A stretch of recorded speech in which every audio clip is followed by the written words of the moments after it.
you've got an energised group, it looks like, since the last time you played here. So a couple of really good wins on the road, and then the performance against Man City on Saturday was a good one. Do you feel the players are coming into a good moment at a crucial time in the season? Yeah, I feel that way. I think the feeling, as I said, the atmosphere around the squad's been really strong the last few weeks. It's been a really good response to a difficult period for us. Again, in training today, really good attitudes, good energy, all things considered, and ready for tomorrow's game. You're obviously 6-1 up for the first leg. Is that an opportunity for you to maybe rest some of the players who've been playing a lot of football, and is there the potential for maybe one or two of your younger players coming in tomorrow? Yeah, possibly. I think we'll look at the squad and try and pick a strong team. We want to win the game. So that's the first target, is to win. And in some senses, we want to keep a good rhythm with the players. I think it's a really delicate balance we've got between rotating the squad and making sure everyone's fresh to winning the game, and also making sure players don't lose rhythm and we don't lose the good feeling that we've had. So I'll try and pick the right team, taking all the information into consideration that we have. Thank you. George Colton. Hi, Eddie. Slightly left field question. Did you have a leadership group at Bournemouth when you were manager there? And what is it that you're looking for from your leaders? Did we have a leadership group? It's a good question. Time travels quickly. I'm not sure we did. Certainly not to the level that we have now.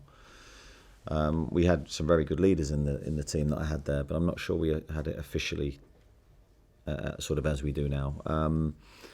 What do I look for? I look for consistency. I look for strength of leadership, especially in difficult moments. I look for, obviously, a vocal delivery, especially on the pitch and on the training pitch, and really high standards of behaviour. I think all those things are really, really crucial. And I think the guys in the leadership group have to sort of live that every day. That has to become them. Okay, we'll go to Nmecha, to Damien and then Lee, please. Nmecha. Hi Eddie, in a season where Premier League form has been a bit inconsistent, how much joy has this Champions League journey brought you and the team? How important has it been? Yeah, it's been really important. I think it's been. I think there's been some great performances in the Champions League. I think we've sort of saved our best for that competition. And a lot was made of, quite rightly, the result against Qarabağ in the first leg. But for me, it wasn't sort of the result as such. It was the performance and the manner and the hunger that we showed in that game all through to deliver a really, really good performance. And that's the sort of the highest level I think we've played at this season. And that's the sort of level I want us to try and attain as close as we can to as often as possible. And I thought we followed that up with a really similar performance against Manchester City, albeit a different result. I thought the level was there. I mean, I think we've shown that we can compete. I've showed that physically we were really, really good.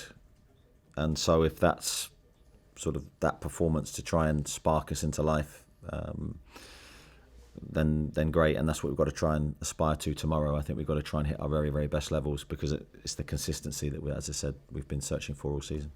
Thank you. David? Eddie, you've achieved some significant firsts during your time at the club. What would it mean in terms of the journey to reach the last 16 of this competition? Yeah, it's something that we spoke about before the competition started. That was our sort of initial target. We wanted to try and reach this stage, as in the last 16. And I think then when you're at that point of the competition, I think anything can happen. And we back ourselves sort of in cup ties, one-off games. I think that seems to have brought out the best of the squad this year, and that's in the Qarabağ Cup as well, so, and the FA Cup as well. So we seem to be able to raise our game when we need it, and certainly this competition is going to bring out that side of it the further we go into it. But I think just breaking it down purely, as much as that's the target, we've still got to try and win tomorrow's game, and that's all we're focusing on at the moment. Are you right? Eddie, do you encourage your players to dream big in this competition? Because there's a route there to real glory, isn't there? Yeah, encourage them to dream and to think, what if, to have positive thoughts. All of those things I think are really healthy for the group. ultimately you have to break it down when you're in my seat, and breaking it down to just trying to win every game, to try and focus on the detail of the performance. We trained well this morning in terms of trying to set up what we think we need to do tomorrow. So it's sort of small steps, but in the back of your head, I think it's great to have those thoughts, because that's going to only inspire you to give your best. Thank you. Lady on the front row.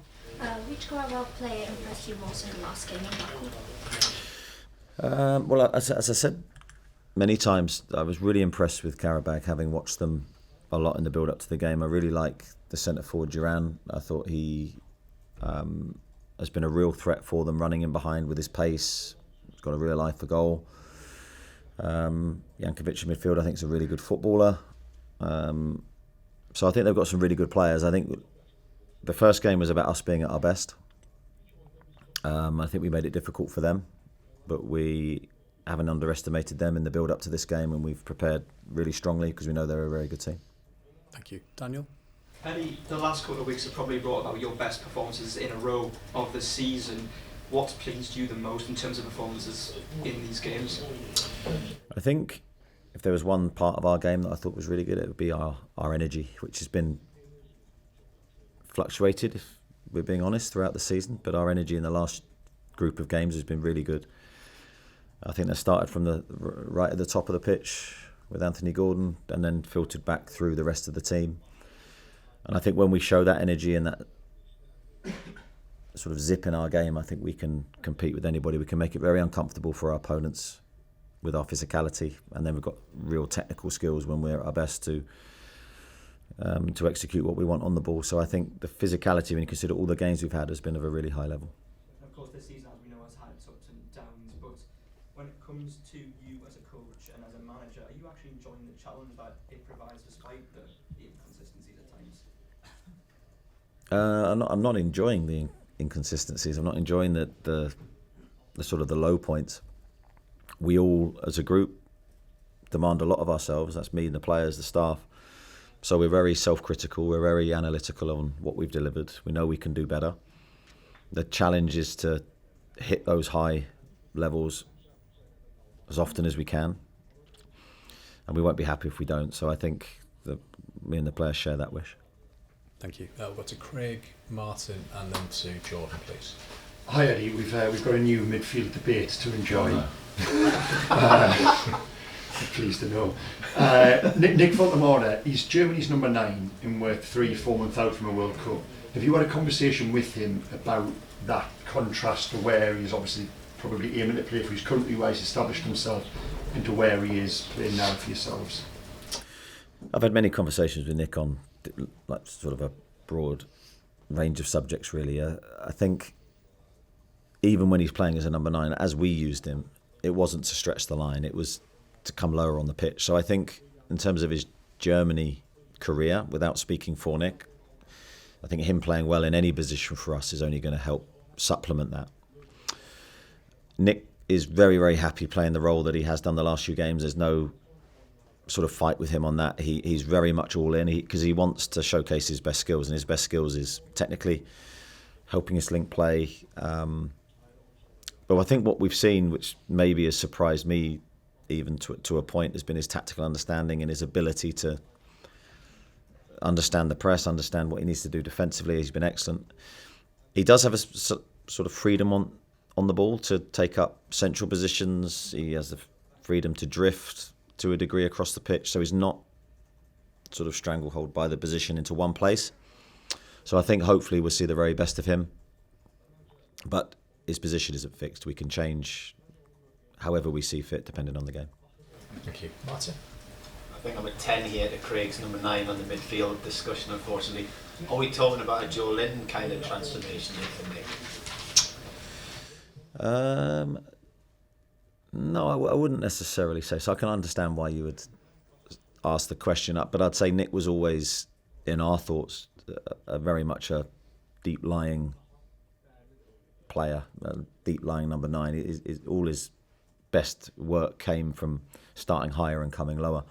Now, just starting lower and staying sort of in the middle line, I don't think it's a great change. Of course, there's different things you need to bring in that position, of course. But I think he's played really, really well there the last few games. I've been very impressed with him. None more so in the Qarabağ game. In the first leg, I thought he was outstanding that day. Who knows what the future holds for him? But I just think he's a very, very good attacker for us, and we'll use him in a variety of positions. To get him fit enough to play in a deeper role in England, how much work physically have you had to do with him? Not too much, to be honest. We haven't really had a great deal of training time with him. I think he came to us in a position where he was probably 75% fit, as in Newcastle fit, and I think we've been able to get him up to a really good place. But he's got really good endurance, Nick. It's not that he at any time really struggled with long runs. He's not really necessarily a sprinter. His endurance levels have always been pretty good, and that's what you need in that position. So, some senses again, that suits him. Thank you, Jordan. Sven Botman and Johan Wissel pitch out in training this afternoon. Will they be involved tomorrow night? Yeah, we hope so. Wait and see how they both wake up tomorrow, but fingers crossed they'll both be involved. Behind my eyes, but there was no sign of Anthony Gordon and Sandro Tonali. How are they, and will they be involved as well?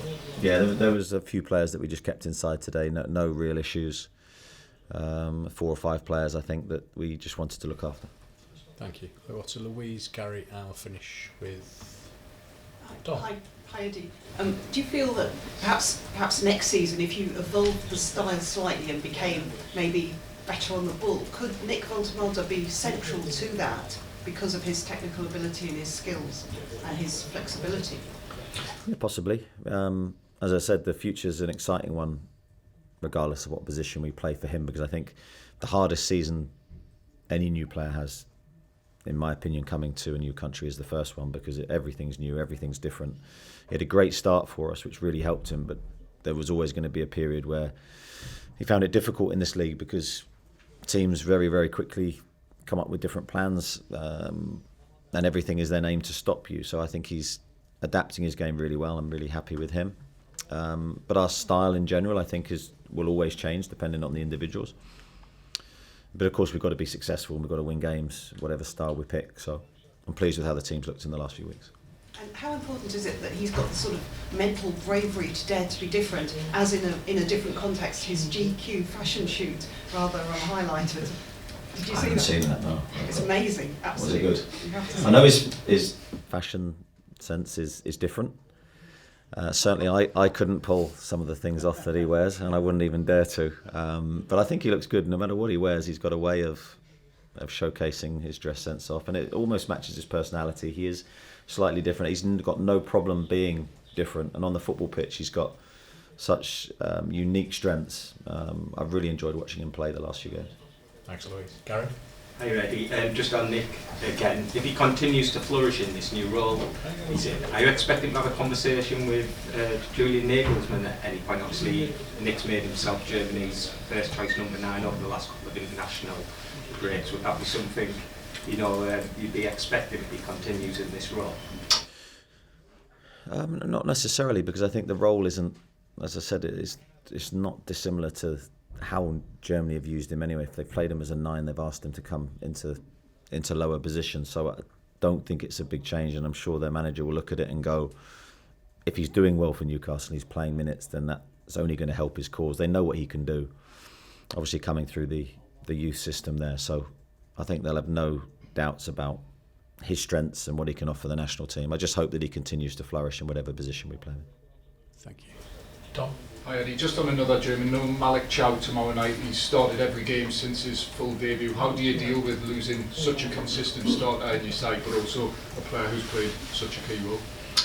Yeah, it's going to be a blow for us. I said that when his suspension was confirmed. A big loss for us at the heart of our defence. I think Malik has been hugely impressive this season. Model of consistency.